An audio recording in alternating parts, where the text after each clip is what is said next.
बिस्मिल्लाहिर्रहमानिर्रहीम। इस टाइम जी कलम के ज़रिए पौधे बनाने का जो अमल है उसका मौसम है। तो आज मैं आपको सिखाऊंगा कि कलम किस तरीके से काटनी है और उसको लगाने का तरीका क्या है।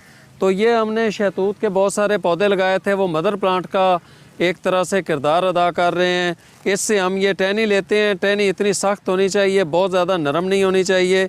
और उसके ऊपर ये जो आँखें निकली हुई हैं, 1 2 3 और ये 4, तो 4 आँखें जो है वो कम अज़ कम आपकी एक कलम के अंदर हों।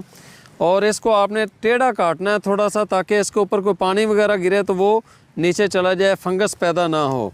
और उसके बाद आपने इसको थैली के अंदर लगा देना है, दरूद पाक पढ़ के लगा देना है, जिस तरीके से हम ये लगा रहे हैं। बिस्मिल्लाहिर्रहमानिर्रहीम।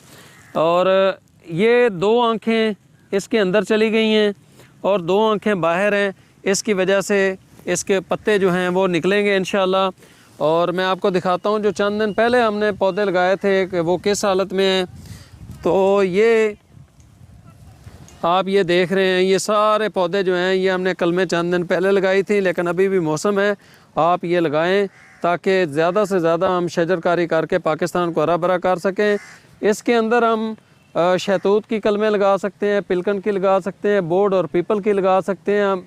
और बहुत सारी एक लंबी लिस्ट है, फूलों वाले पौधों की भी, सायादार पौधों की भी और फल वाले पौधों की भी। तो आप ये इन दिनों में लगाएं ताकि आपके पौधे जो हैं वो तैयार हो सके। इस वीडियो को शेयर कर दें। बहुत शुक्रिया। अल्लाह हाफ़िज़।